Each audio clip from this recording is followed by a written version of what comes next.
A ustedes, a quienes están interesados y pudieron asistir hoy para informarse y aprender del tema que nos reúne, muy bienvenidos.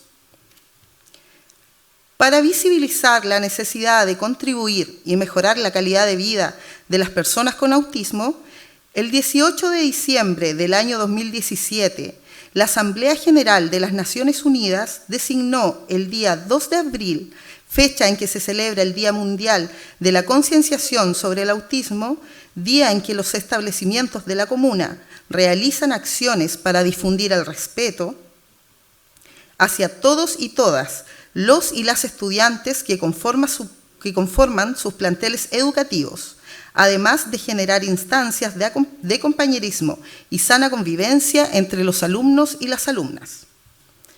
En nuestro país, el pasado 10 de marzo, se dio un gran paso con la entrada en vigencia de la nueva normativa que establece la promoción de la inclusión, la atención integral y la protección de los derechos de las personas que viven en la neurodiversidad, Ley 21.545, que busca asegurar el derecho a la igualdad de oportunidades y resguardar la inclusión social de los niños, niñas, adolescentes y adultos con autismo. Continuando con esta jornada, queremos invitar a nuestro jefe de AEM, don Daniel San Martín, a nuestro escenario, que dirija un saludo a todos los presentes.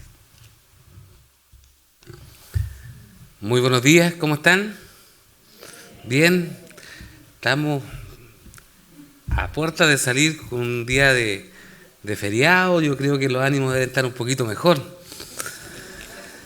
Yo quiero, en primer lugar, agradecer la presencia del concejal Luis Vergara, quien es miembro de la Comisión de Educación. Quiero saludar muy especialmente y agradecer a Jennifer Morales, quien nos va a ser toda la directora regional de SENADI, y que hemos trabajado bastante bien juntos en varios proyectos que benefician directamente a la comuna, a todos los integrantes, ¿cierto?, de Nacimiento. Quiero saludar también a quien va a ser el expositor en esta oportunidad, Carlos Rivera, Cristian Rivera. Y obviamente a cada una de las autoridades que hoy día están convocadas y a cada uno de los colegas que hoy día están participando, porque creo que es muy necesario el poder hablar y que interiorizarnos más del tema. Muchas veces las leyes se publican y aun cuando es deber de todos nosotros el saberla, nos falta a veces la explicación técnica, y en eso quiero agradecer a SENADI, quien el día de hoy nos va a acompañar en esto. Yo quiero entregar el saludo del alcalde de la comuna, don Carlos Tolosa Soto, quien se encuentra junto con el administrador municipal subrogante John Benavides en una reunión importante también que tiene que ver con el manejo de las emergencias, y que obviamente se le hizo imposible el poder asistir en esta oportunidad, pero creo que hoy día estamos los que realmente queremos saber, interiorizarnos de cómo va a ser el operar de esta ley tan importante que abarca, ¿cierto?, ya desde el punto de vista legal los derechos que tienen todas las personas que sufren, ¿cierto?, o tienen la discapacidad del autismo. Yo quiero invitarlos a cada uno de ustedes a que hoy día podamos salir de todas las dudas, que no nos quedemos con nada, que aprovechemos esta instancia para saber más, porque creo que es importante.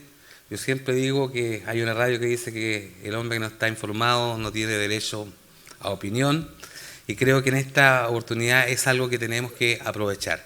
Así es que, junto con agradecer, vamos a dejar, ¿cierto?, a nuestra maestra de ceremonia, que lo ha hecho muy bien, integrante también del DAEM, para que continúe con esta presentación. Muchas gracias, que Dios les bendiga.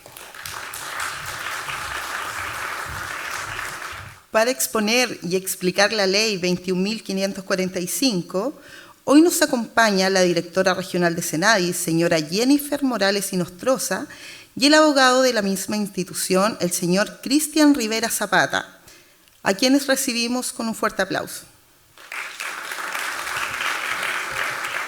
Buenos días a todas y a todos. Muchas gracias por la invitación a la ilustre Municipalidad de Nacimiento. Como en la introducción ustedes habían comentado de que la ley fue publicada y entró en vigencia en el 10 de marzo del 2023. Entonces, a ver, vamos a hablar de ciertas consideraciones que son preliminares antes de entrar de lleno a lo que señala la ley propiamente tal. ¿Aló? ¿Aló? Ahí sí. Sí. Lo primero, ha pasado muy poco tiempo desde la publicación y promulgación de la ley para establecer conclusiones respecto de la implementación de la misma. Eso por una parte. Por otra parte, que más adelante los voy a comentar, hay disposiciones que tienen entrada diferida de la ley, en algunos casos en un año más y en otros casos en 24 meses más, sobre todo en el ámbito de salud. Por lo tanto, esas cosas, por lo menos al día de hoy, no podemos dar luces o señales de cómo se va a implementar prontamente, teniendo en consideración además que el artículo 17 de la ley 21.545, que habla de lo que dice relación en el ámbito de salud, faculta y obliga al Ministerio de Salud a dictar los respectivos circulares, reglamentos que van a regular la materia y que le van a dar forma a esta ley 21.545, porque desde el punto de vista legal, la cuestión reglamentaria le da la forma, el cuerpo a lo que está establecido de manera genérica en la 21.545 y en todo texto legal generalmente, ¿ya? Esas son mis consideraciones preliminares para que ustedes entiendan la ley 21.545 en su contexto propiamente tal al día de hoy, ¿ya?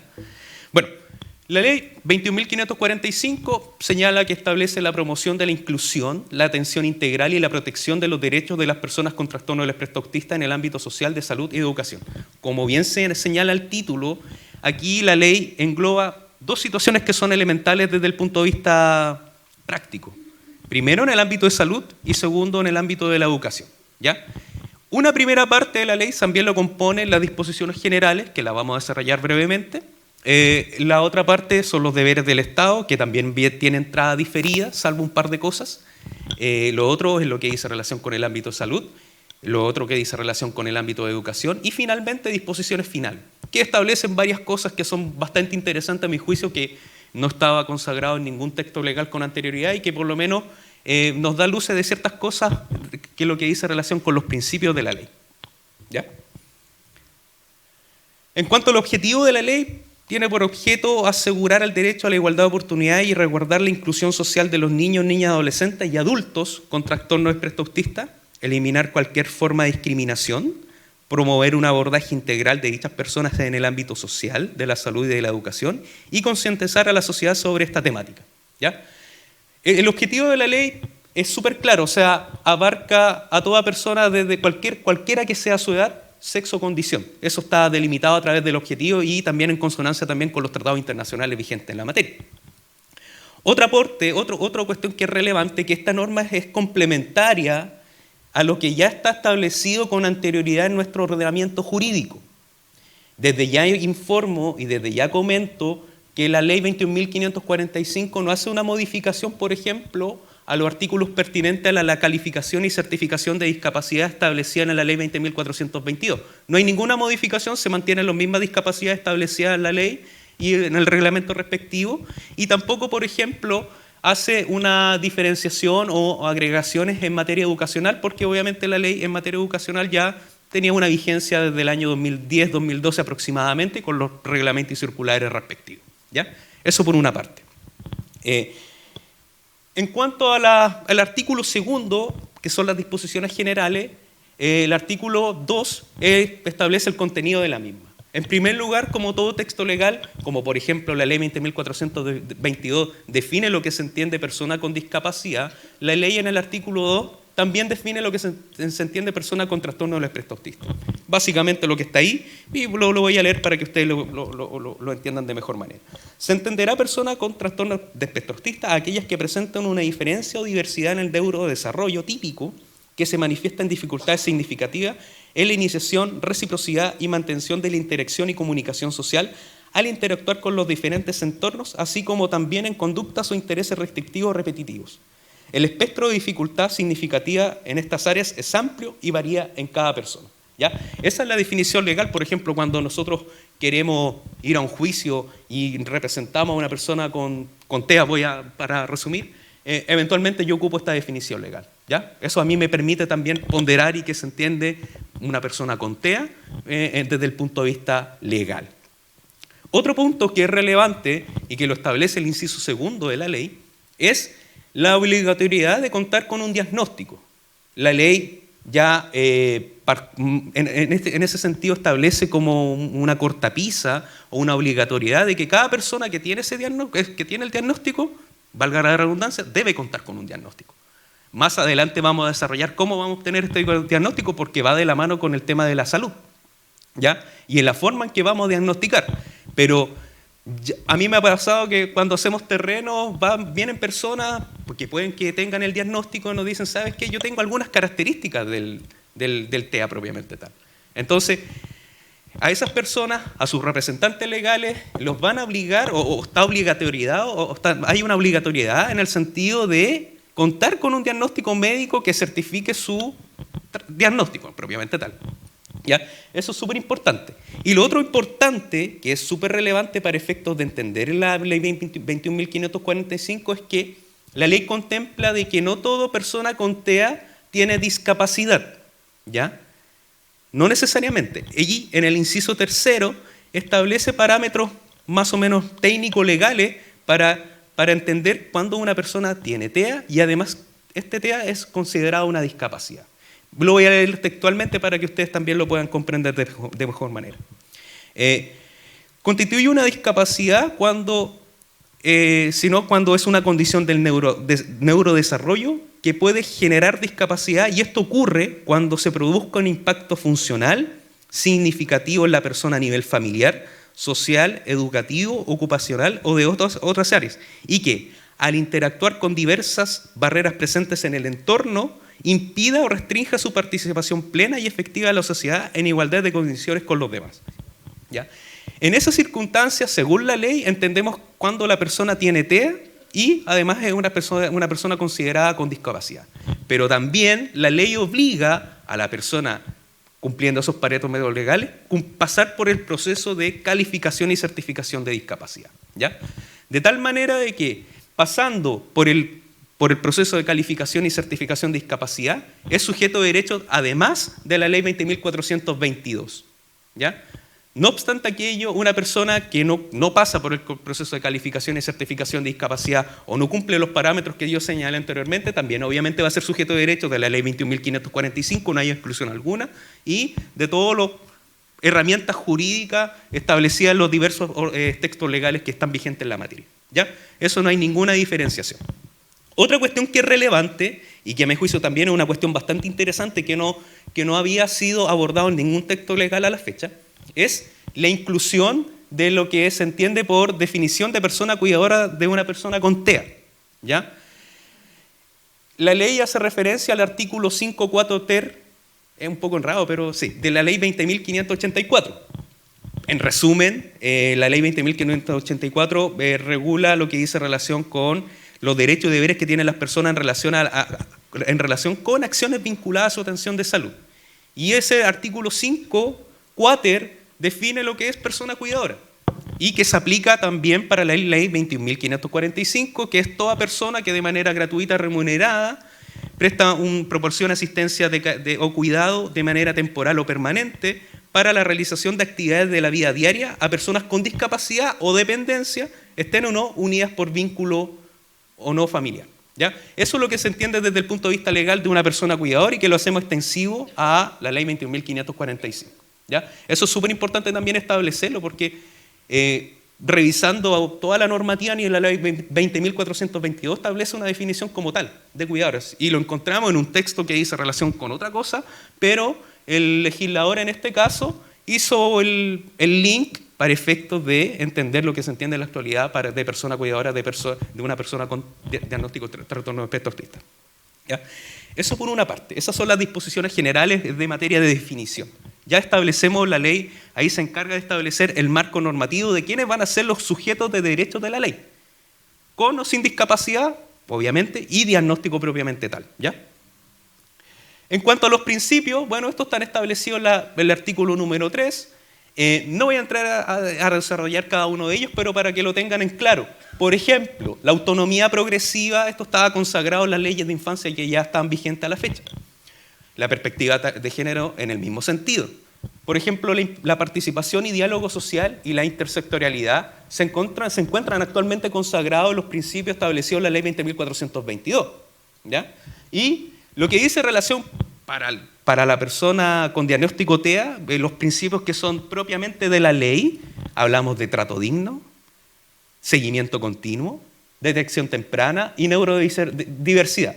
Por ejemplo, la misma ley en el artículo 24, refiriéndose, entre comillas, yo hago una interpretación extensiva del tema, porque lo que puede ser interpretativo para mí puede ser distinto para ustedes, pero lo hago relación. El artículo 24 de la ley habla no lo dice expresamente, pero hace una obligación a los centros asistenciales de salud, a los centros educacionales, a los centros bancarios y a aquellos establecimientos que tengan alta concurrencia de público, dice la ley, para poner afiches o carteles para que una persona con diagnóstico TEA sea tratada de manera digna y respetuosa. ¿Ya? Eso por una parte.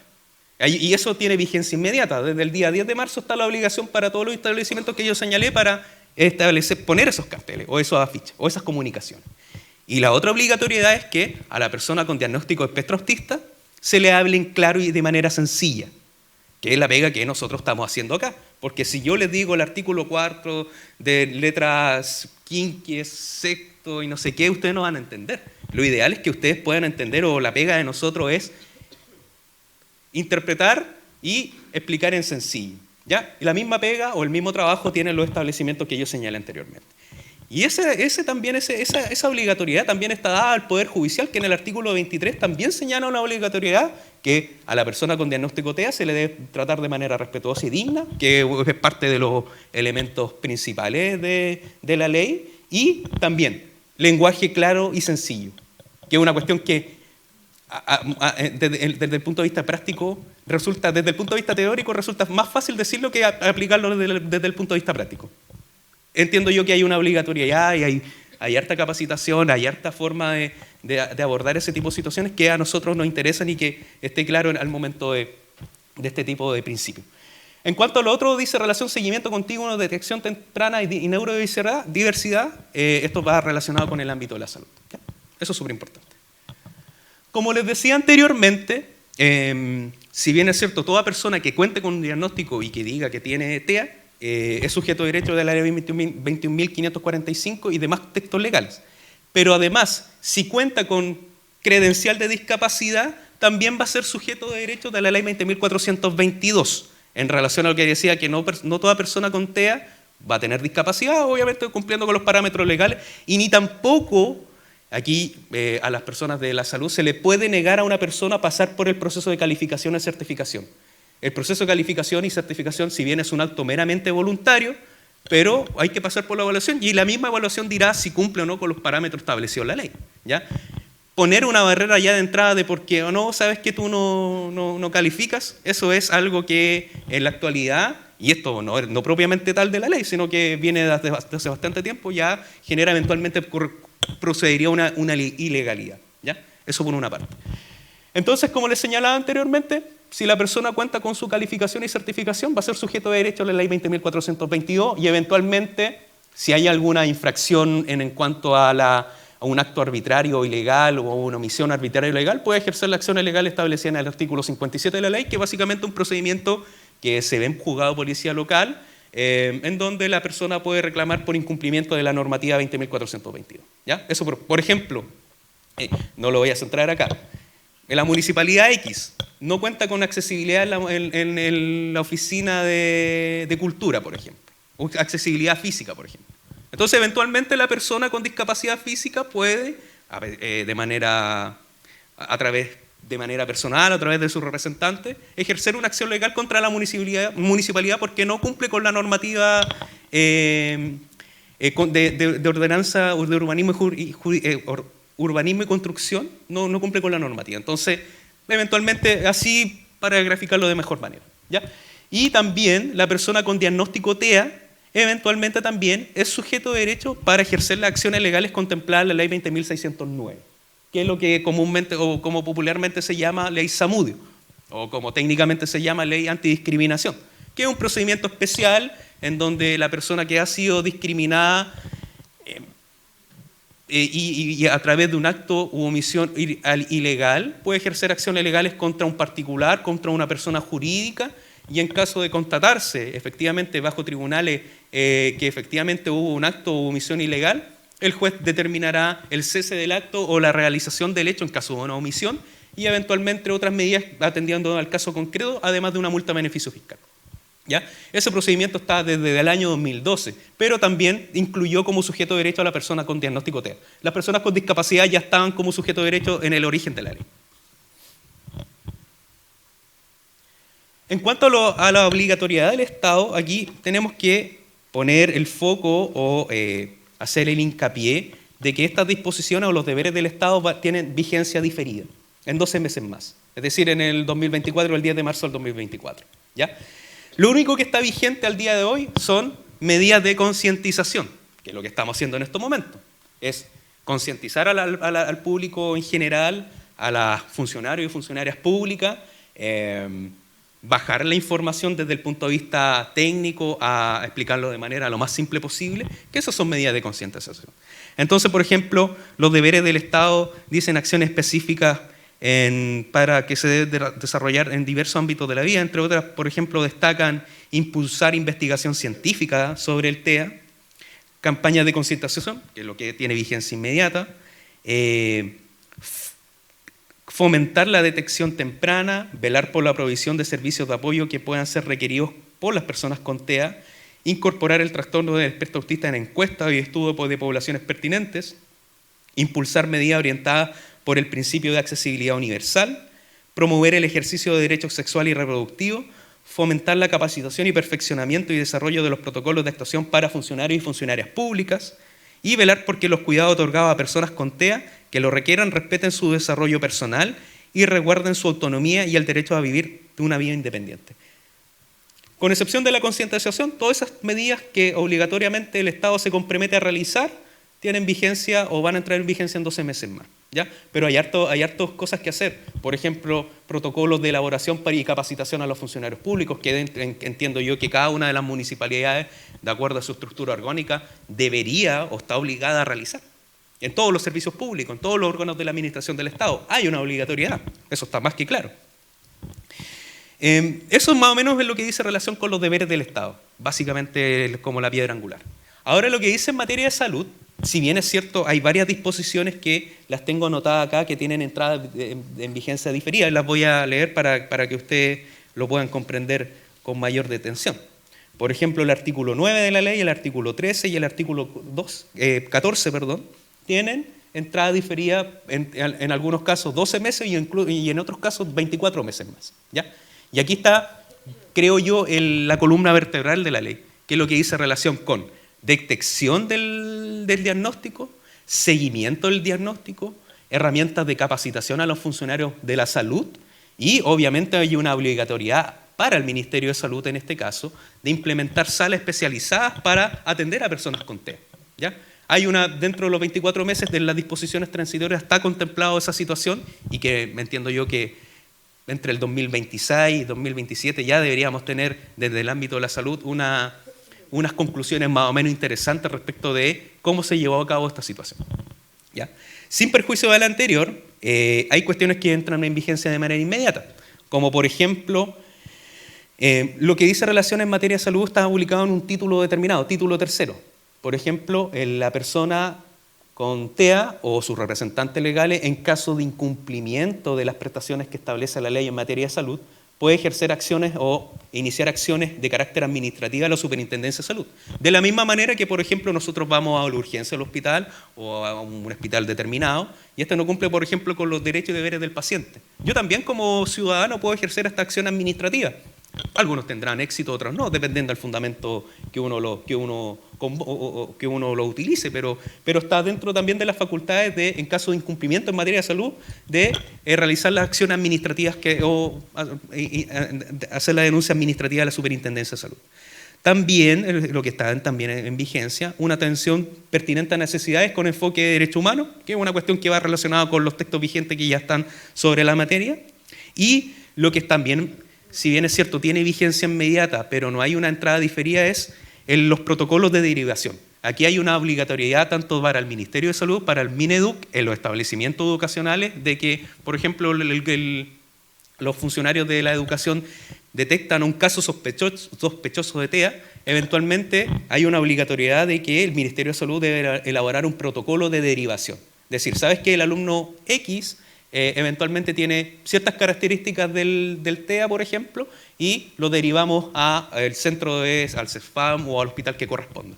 Eso a la fecha entiendo yo, y según lo que señala el artículo 17, debería ser objeto de algún reglamento circular para ponerlo en práctica propiamente tal. Porque solamente tenemos esta situación de manera general, pero el cómo y el cuándo y a quién lo vamos a derivar, al día de hoy no tengo la respuesta desde el punto de vista legal. Pero entiendo yo que el Ministerio de Salud en este caso está en proceso de elaboración de estas normas técnicas para darle sustento y cuerpo a esta disposición normativa. Otra cuestión que también está regulada y está vigente y entró en vigencia junto con la ley, el derecho a acompañamiento de las personas con trastorno espectro autista. ¿Ya? En la atención ambulatoria, en las atenciones de urgencia, en las atenciones de consultas médicas, la persona con TEA tiene el derecho de ser acompañada ya sea por sus representantes legales, por sus cuidadores, o incluso la ley dice, o se extiende más allá, aquellas personas que son significativas para él, siendo o no parientes. También eso está vigente al día de hoy, cumpliendo con los protocolos de la ley 20.584, lo que dice relación al artículo 6. ¿Ya? Eso más o menos, obviamente hay parámetros, hay normativa interna de los hospitales, cumpliendo con las medidas sanitarias vigentes, obviamente hay limitaciones propiamente tal, no es llegar y entrar que entre una persona, obviamente tiene que cumplir con los protocolos internos del hospital, pero está también contemplado el derecho a acompañamiento de la persona con TEA para efectos de su atención ambulatoria, de urgencia o de consultas médicas propiamente tal. ¿Qué otra cosa más también está vigente? La capacitación a los profesionales de la salud. Eso está contemplado en el artículo 16 de la ley 21.545 y señala que los equipos de salud que participan en la detección, el diagnóstico y las atenciones de las personas con TEA deberán ser debidamente capacitados y someterse a procesos de perfeccionamiento continuo de conformidad con los lineamientos y orientaciones dictados por el Ministerio de Salud. ¿Ya? De la misma manera que, por ejemplo, el deber del Estado de capacitar a los funcionarios públicos, generalmente aquellos que su trabajo es atención al público, también está la obligatoriedad de que el Ministerio de Salud capacita a los funcionarios, se capacitan a los funcionarios de salud que ven este tema en cuanto a la detección y seguimiento de una persona con TEA, ¿ya? En cuanto a los lineamientos del Ministerio de Salud. Eso es lo que dice relación con lo que es en materia de salud, y ahí se agota la ley propiamente tal. Posteriormente, la ley hace referencia a lo que dice relación al tema educativo. Y acá yo les voy a ser bastante honesto que aquí no hay ninguna modificación tan sustancial, simplemente desde el punto de vista del origen de la ley hay una reafirmación de los textos legales que ya se encuentran vigentes en la materia, Ley General de Educación, la Ley 20.422 tratándose de personas con discapacidad. En materia inclusiva no hay ninguna modificación sustancial, simplemente, y aquí más adelante las voy a señalar, por ejemplo, hay deber del Estado de asegurar a todos los niños, niñas y adolescentes y personas adultas a una educación inclusiva de calidad y promover que se generen las condiciones necesarias para el acceso, participación, permanencia y progreso de los y las estudiantes según sea su interés superior.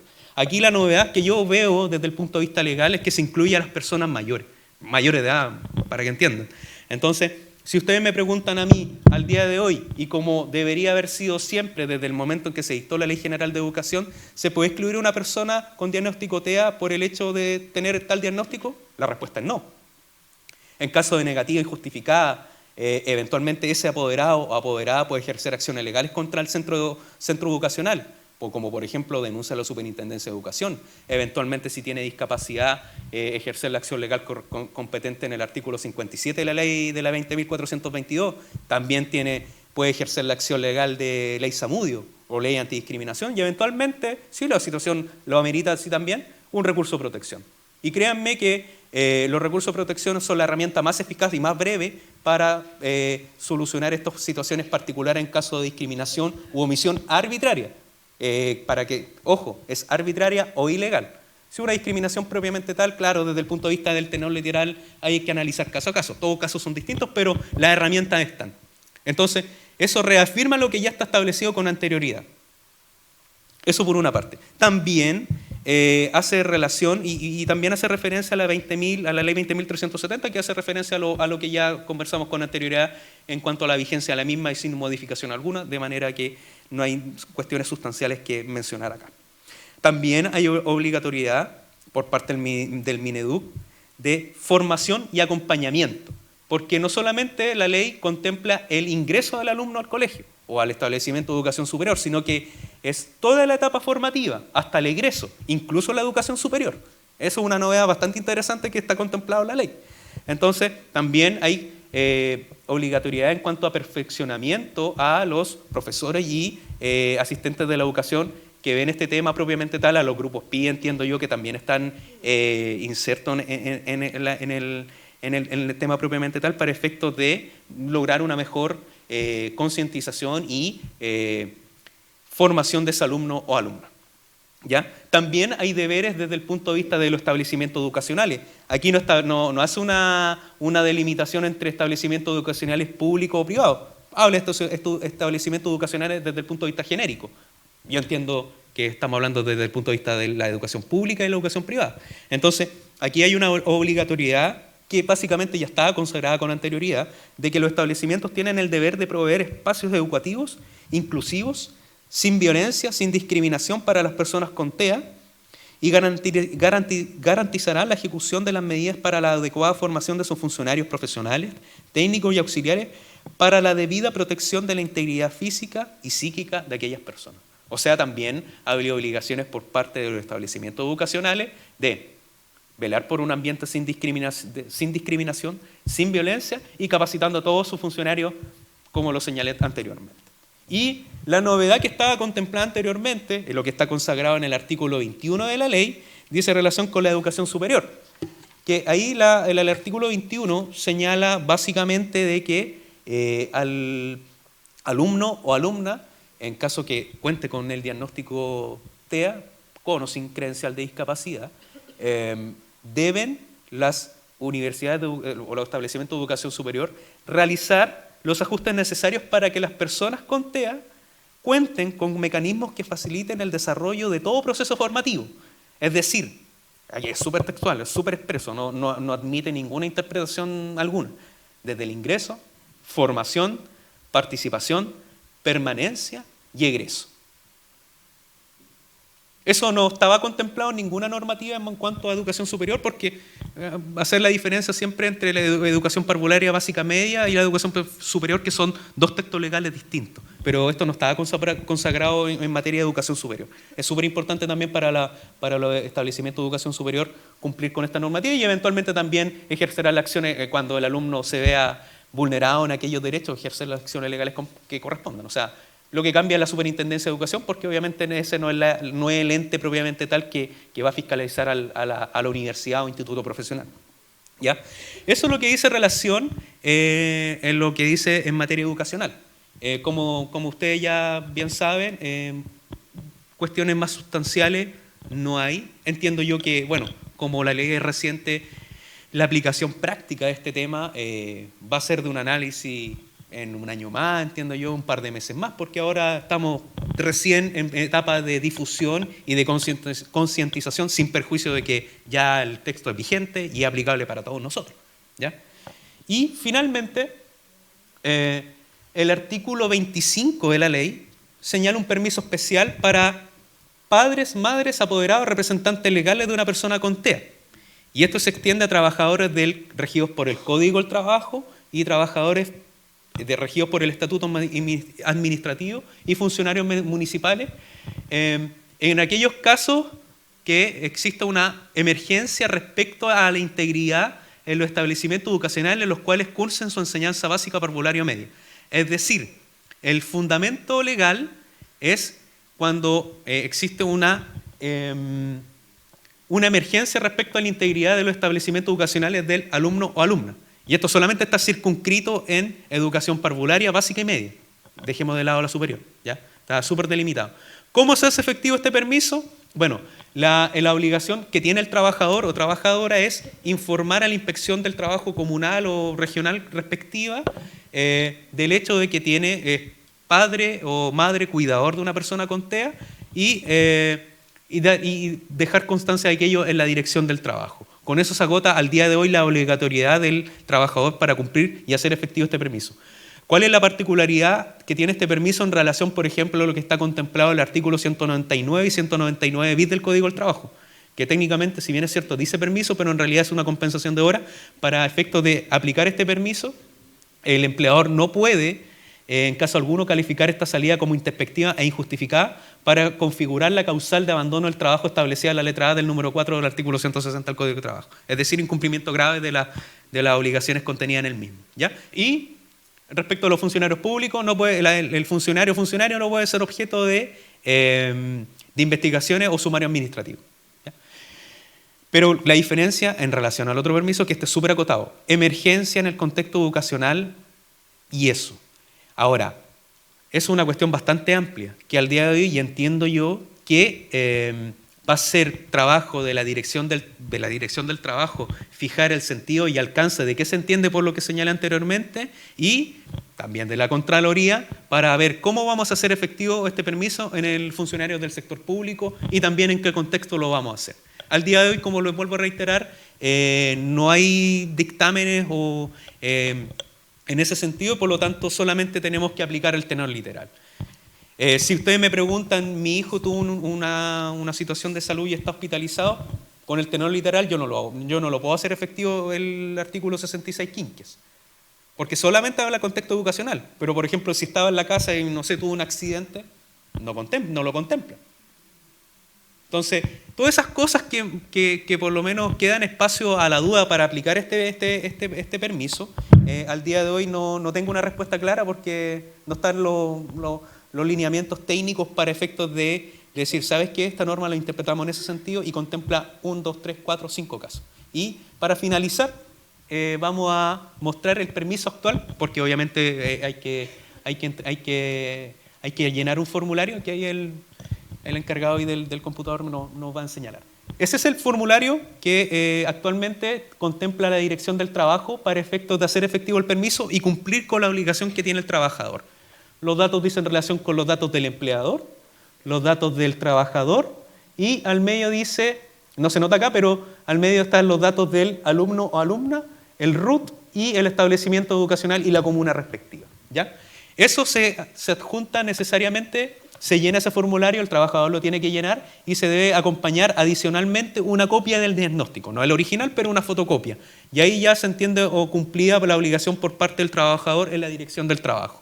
Se entrega una copia al trabajador, queda una copia en custodia de la Dirección del Trabajo y finalmente también se le entrega al empleado, que es lo que están ocupando y según yo consulté la Dirección del Trabajo regional aquí en Biobío y en Concepción, lo están haciendo así por ahora. Esto lo bajamos en la página de la Dirección del Trabajo. Hay un banner que establece permiso especial 21.545, pinchan y se descarga automáticamente este formulario, ¿ya? Por ahora se hace de manera presencial, no está contemplado a través de clave única realizar este permiso, así que en las inspecciones comunales o inspecciones provinciales o regionales hacer este trámite para hacer efectivo este permiso. Así que esto ha sido mi presentación, espero que les haya gustado, espero que haya sido lo más claro posible, porque esa es la idea, porque también la ley así nos mandata y ahora hay espacio para dudas y consultas varias para efectos de responder. Muchas gracias. Invitamos a pasar a la directora regional de Cenadis, la señora Jennifer Morales. Buenas tardes a todos y todas. Gracias por la participación, por el interés de conocer normativas vigentes. La ley TEA nos generó muchas expectativas y desde el servicio público debo decir que es todo lo que ya teníamos desde la 20.422 del año 2010, con algunas mejoras, con algunas especificaciones, pero a lo que las familias querían y esperaban, como escuché en muchas preguntas, pueden desilusionarse porque todavía están estos reglamentos que hay que revisar, como muy bien lo decía Cristian. Yo voy a hablar del contexto público hoy día que tenemos en nuestro país en relación a la educación inclusiva. Es súper fácil decir, hoy somos todos inclusivos. La verdad, para llegar a un proceso de inclusión no podemos dejar de pasar por otros procesos que como país hemos vivido. No puedo dejar de decir también que hablar hoy día de discapacidad en nuestro país no es un acto antojadizo, no es un acto de decir somos inclusivos y aceptamos a las personas con discapacidad. Viene desde la Convención de los Derechos Humanos del año 48. Pero como todo derecho no era relevado, no había derecho a salud, no había derecho a educación y se tuvo que crear, ¿cierto? Hubo un levantamiento de las personas con discapacidad y nace la Convención Internacional por los Derechos de las Personas con Discapacidad, que viene a levantar los mismos derechos humanos, pero ya más específicos. Y ahí hace énfasis a 3 derechos súper fundamentales: educación, salud e inclusión laboral. Del año 2006, ratificada en Chile el 2008, recién convertida en ley el año 2010. Al convertirse en ley, la 20.422 de igualdad de oportunidades, nace un Servicio Nacional de la Discapacidad. Antes no existía en nuestro país. Entonces es un servicio muy joven, con 13 años, todavía no es ni adolescente. Así que está en todo ese proceso, ¿ya? Todo jovencito, y viene con una carga de una convención y de derechos humanos. Pero aún así, en la consigna nada para nosotros sin nosotros, porque ninguna política pública se puede construir sin la participación de las personas, es la que nosotros como servicio hacemos vida. Desde ahí tenemos principios que también, si se tomaron atención, están en la ley TEA.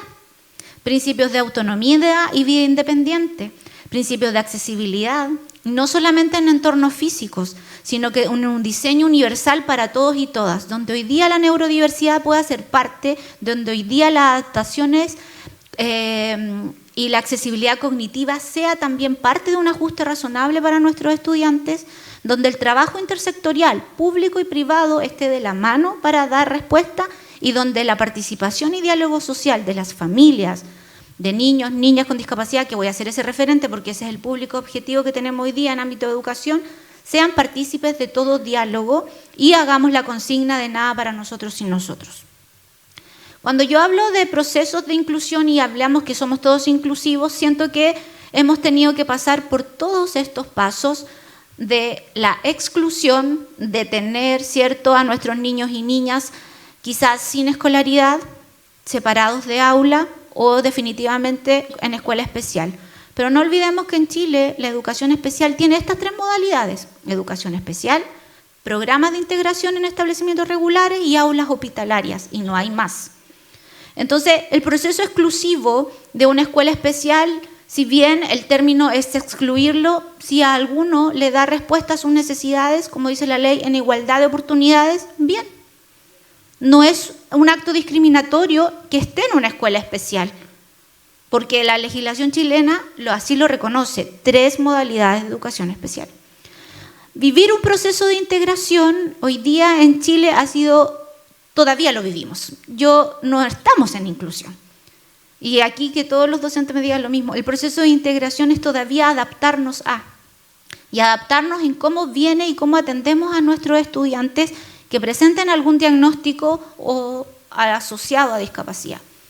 Y voy a dejar el término y concepto de discapacidad porque este es Convención Internacional por los Derechos de las Personas con Discapacidad, Ley 20.422 en Chile. Ustedes podrán encontrar de otros autores, otros países, siempre me dicen, es que en Australia, es que en Argentina. Es lo que tenemos, es nuestra ley y este es nuestro concepto. Y ante esto no se aleja mucho a los niveles internacionales. Y también viene especificado en la ley TEA, cuando habla quién es persona sujeto de discapacidad con el diagnóstico de trastorno dentro del espectro autista. Aquella que teniendo una o más deficiencias, y las va a nombrar, físicas, mentales, sea por causa psíquica o intelectual, o sensorial, de carácter temporal o permanente, al interactuar con diversas barreras presentes del entorno, ve impedida o restringida su participación plena y efectiva en la sociedad en igualdad de condiciones que los demás. Y voy a aclarar que este es un concepto de discapacidad, porque ya estuvimos en un coloquio con Cristian y alguien me rebatió y me dijo, el autismo no va a pasar. Lo tengo claro, yo hablo de un concepto de discapacidad que cuando existe una deficiencia, que cualquiera de nosotros la puede tener, temporal o permanente, y se ve enfrentada a una barrera del entorno, la persona ve impedida su participación o restringida y nace la discapacidad. Si hoy día yo me hubiese presentado en silla de ruedas por movilidad reducida, no hubiera podido subir al escenario a presentarlos. nació mi discapacidad porque el entorno me presentó una barrera de acceso. Si hoy día hay algún profesor, un codocente sordo, también tiene una barrera de acceso a la comunicación porque no tenemos intérprete de lengua de señas. Son cosas básicas para mí, que trabajo en el servicio, pero de aprendizaje para quienes estamos en eso, y por eso nosotros estamos difundiendo todas estas terminologías y tips para que a futuro podamos pensar que cada vez que hagamos alguna actividad debemos tener intérprete de lengua de señas y buscar espacios accesibles para todos y todas. Quizá el escenario pudiésemos suplirlo, pero la bajada de la escalera no, o el espacio para una silla de ruedas. Entonces, nunca podríamos en este auditorio hacer una actividad para quienes tengan movilidad reducida. Desde ahí, entonces, ¿quiénes tienen discapacidad? Entonces, en Chile, 4 tipos de discapacidad y el resto diagnósticos. Yo he escuchado docentes que me hablan, tengo 3 TEA, 4 Down, 5 con manejo conductual. Son diagnósticos. Discapacidad física, sensorial auditiva, sensorial visual, mental cognitiva y mental psiquiátrica. Discapacidad física, todos los diagnósticos que incluyan la neuromusculoesquelética. Cuerpo, movilidad reducida, sí, no, parálisis cerebral, ¿cierto? Ahí algún TEA, un KINE que esté por aquí, deberá haber más diagnóstico. Sensoriales, visual y auditiva. Sensorial auditiva desde baja audición, hipoacusia hasta sordera total. Sensorial visual, baja visión, ¿cierto? Todos los diagnósticos de la vista hasta ceguera total. Y la mental, mental cognitiva, de la cognición, y psiquiátrica, de la adaptabilidad y social. ¿Dónde califica un diagnóstico dentro del espectro autista si quisiera ser calificado y certificado? Aquí, en la mental psiquiátrica.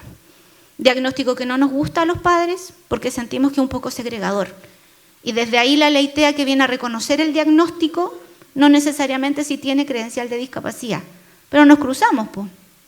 Los beneficios del Estado son, según la ley 20.422, quien tiene credencial de discapacidad.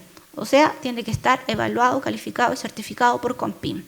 Puede que no califique un trastorno de la comunicación, puede que no me dé más del 5% y no presente discapacidad, entonces ahí con ese diagnóstico es persona dentro del trastorno espectro autista sin discapacidad. La discapacidad es del 5%, evaluado y calificado por el CONPIM, uno único ente calificador, y puede ir de leve a profundo hasta el 100%.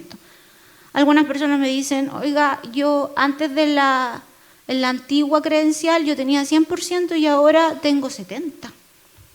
Yo le digo, maravilloso, la discapacidad ha disminuido.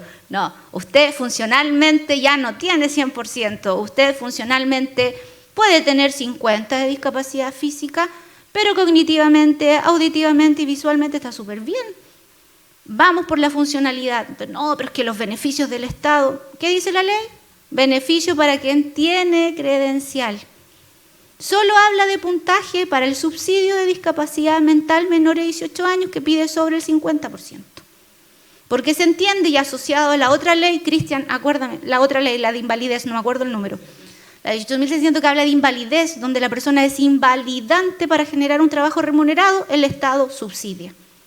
Pero también se nos cruza con la 21.015, inclusión laboral, donde velamos por la inclusión de las personas con discapacidad. Entonces, cada vez los subsidios van a ir para quienes no puedan generar a futuro un trabajo remunerado. Entonces, cuando me dicen, oye, entonces no me sirve de nada la credencial porque yo tengo un 20, un 30%. Sí le sirve, pues, para todos los beneficios del Estado, para el país saber cuántos somos, porque las políticas públicas se construyen por cantidades, estadísticos. Acá el concejal me preguntaba, ¿cuántos niños TEA hay? No le puedo decir porque si no todos tienen credencial, no está la información clara. Hay algunas universidades que han hecho estudios, ONG, pero son estudios de una muestra, de una población. El universal es la ENDIDE, que vamos a hacer una bajada con los nuevos resultados.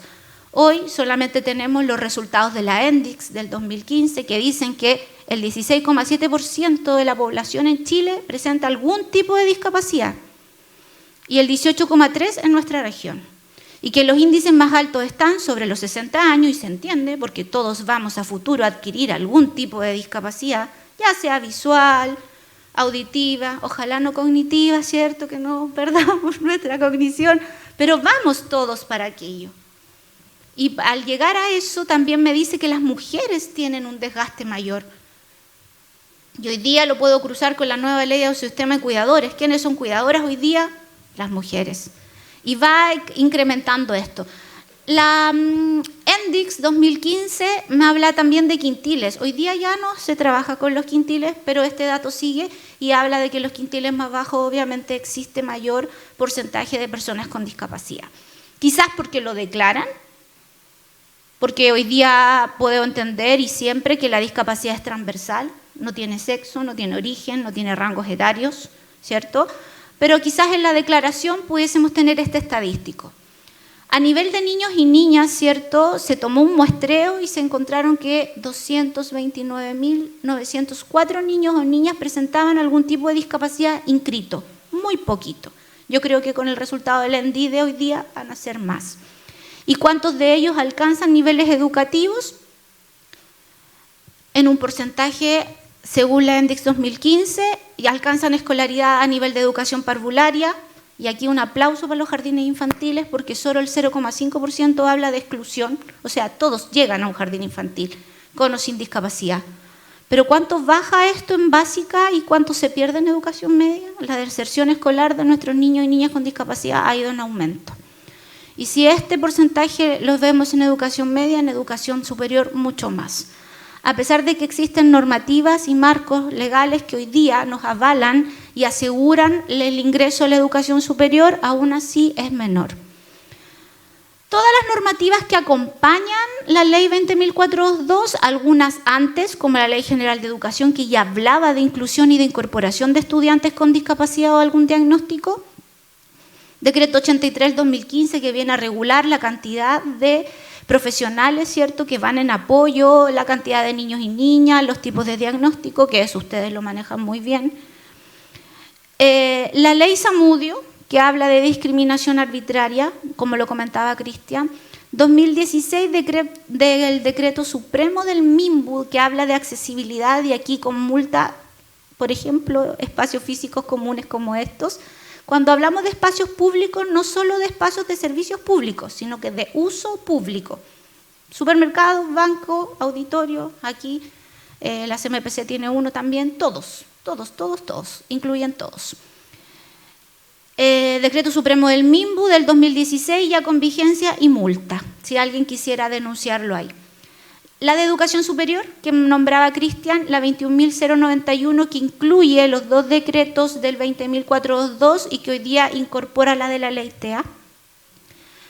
La última, antes de la ley TEA, que no la alcanza a incorporar, la que promueve el uso de lengua de señas y la reconoce como lengua materna, que también estaba en la 20.422, pero al igual que la ley TEA era necesario hacerla como específica, porque la verdad que uno ve la 20.422 y dice, tantas leyes, las comunidades y las comunidades sordas de la comunidad TEA han peleado por esos espacios.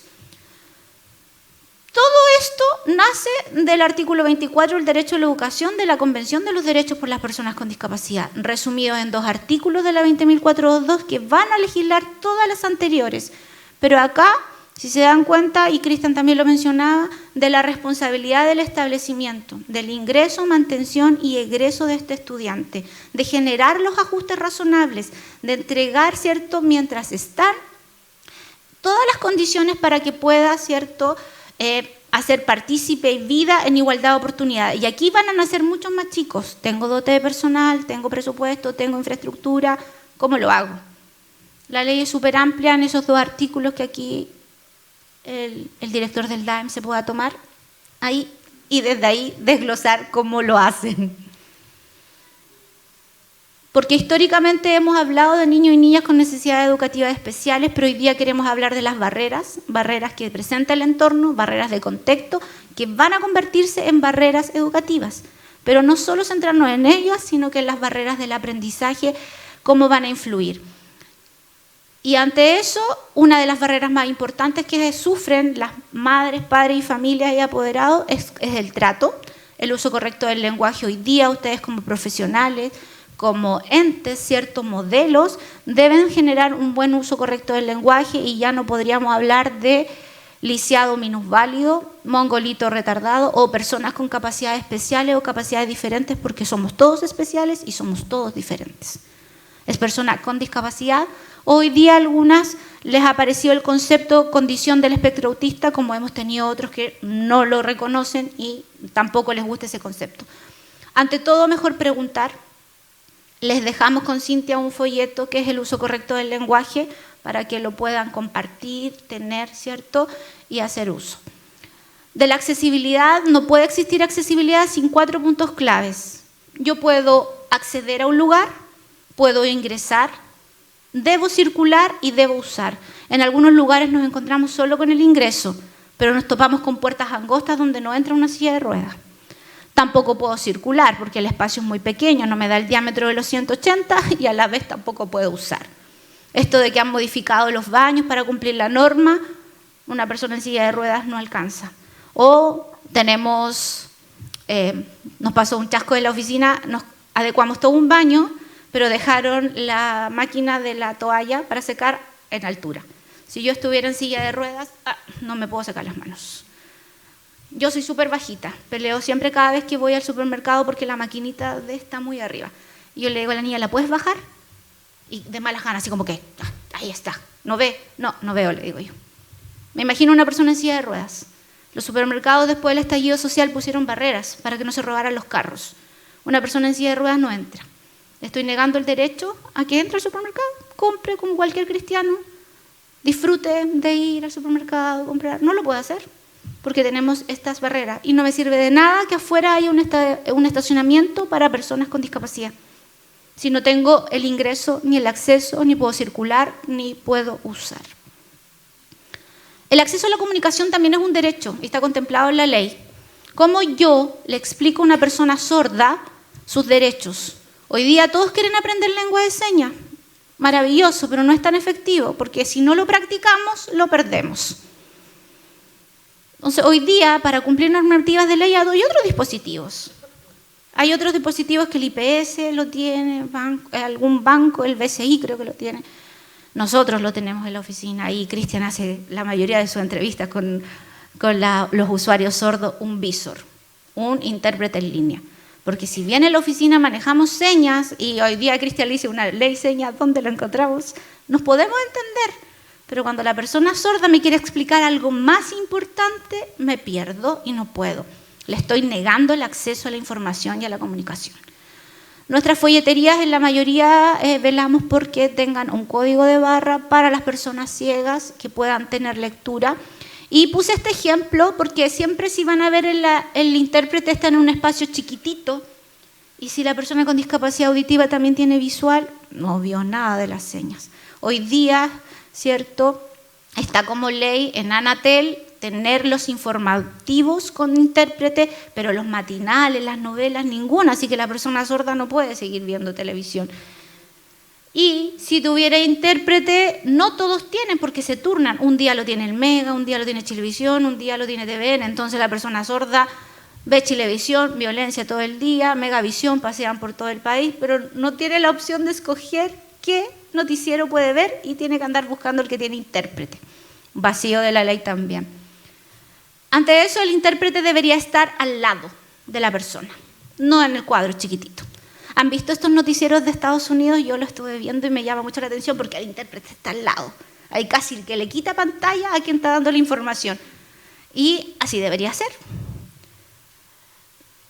¿Por qué todo esto? Y aquí somos súper cuestionadores desde el mismo servicio. Políticas y normativas insuficientes. Estamos creando muchas sin presupuesto y al final no estamos dando vuelta y no poder dar respuesta a la comunidad. Financiamiento insuficiente, falta de datos y pruebas. Cuando me preguntan cuántos somos, yo les digo, si no tienen credencial de discapacidad, difícil saber cuántos son. Falta de consulta y participación, sí, las personas con discapacidad hoy día están tan cansadas de la lucha que al final ya no quieren participar, cuando las invitamos no quieren ir, es muy difícil o siempre van los mismos. Cuando se crea la ley TEA, si bien participan agrupaciones de personas, de madres y padres, después reclaman los que no participaron porque dicen que no les preguntaron o no están de acuerdo con la opinión de los otros. Se llama la participación, pero no todos van o no todos están de acuerdo. Actitudes negativas siempre van a existir porque las normativas y leyes obviamente están hechas a modo general y a lo mejor no dan respuesta para todos y todas. Falta de accesibilidad, aún tenemos la accesibilidad cognitiva, hoy día es un tema. Venía para acá conversando con Cristian que hoy día se lanza un subsidio del MIMBU de incorporar 50 UFs extras para la adaptación de una vivienda con ajustes cognitivos. ¿A qué me refiero eso? Para la neurodiversidad, que no solamente me van a servir para personas dentro del espectro autista, sino que para todas aquellas, por ejemplo, una persona sorda. Le coloco un timbre, le puedo colocar un timbre con luz. Discapacidad visual, como coloco, ¿cierto?, los interruptores, cómo hago los senderos. Hoy día, ese porcentaje de UFs extra, los arquitectos están así tomados de la cabeza. ¿Qué hacemos? ¿Dónde sacamos a alguien? ¿Cómo nos ingeniamos? Porque va a incorporar dentro del espectro autista también cómo vamos a hacer ese ajuste para esas viviendas. Viviendas con ventanas con menos luminosidad, a lo mejor con paneles que sostengan el ruido. Infinidad de cosas que ahora aquí los arquitectos van a tener que poner toda su creatividad. Prestaciones insuficientes de servicios, sí, el servicio de salud y el servicio y educación hoy día son los más demandados. Y sí o sí debemos reconocer que el presupuesto no alcanza para poder dar respuesta. ¿Dónde tengo herramientas jurídicas? Y lo hago porque es mi misión y mi visión, siempre, pero también les digo siempre, si hay apoderados familiares acá, partir por el conducto regular. Si no me escucha el educador del aula, me escuchará el coordinador. Si no me escucha el coordinador, me escucharán en el DAEM. Si no me escuchan en el DAEM, el jefe DAEM. Si no me escucha el alcalde, me iré después a la Superintendencia de Educación. Pero lleguen al conducto regular, porque muchas veces llegan denuncias y ni siquiera el coordinador tenía idea de lo que pasó. También en ese deber de responsabilidad de las familias. No enojarse e ir al tiro a denunciar. Veamos cómo avanzamos. Y si no, tienen todas sus herramientas legales. Recurso de protección, como decía Cristian, que es el más efectivo y ejecutivo. Acción especial por la ley 20.422, la de antidiscriminación, ley Zamudio, y la denuncia en superintendencias de educación. Hoy día educación parvularia y educación. Nuestros números y contactos para que nos puedan buscar, llamar. Bueno, ahí dejé mi correo, pero este es el de la oficina y ahí nos deriva a todos. Números de teléfonos asociados a celulares, así que a veces también alcanzamos a contestar, y físico. No tenemos redes sociales, solamente a nivel nacional, y ahí puede que salga algo a nivel regional. Ya. Muchas gracias por escucharnos, atendernos y que tengamos una bonita tarde. Entonces brindamos otro caluroso aplauso para los expositores. Agradecemos su presencia y orientación para el trabajo con los estudiantes y las familias. Invitamos a pasar al señor Cristian Rivera, al escenario, a don Daniel San Martín, nuestro jefe de AEM, y la señorita Natalia Enríquez, representante de Viveco, y el señor concejal don Luis Vergara, por favor.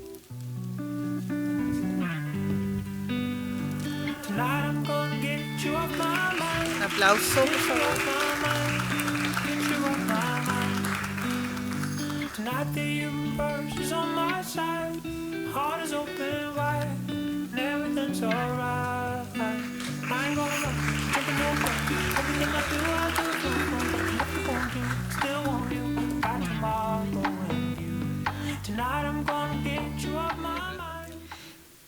Queridos alumnos y alumnas, docentes, asistentes, programas municipales y a quienes hicieron posible el reunirnos el día de hoy, estamos llegando al término de la jornada y agradecemos a cada uno de ustedes hacer posible esta linda actividad. Nuestros agradecimientos y parabienes, que Dios les acompañe y tengan un lindo día.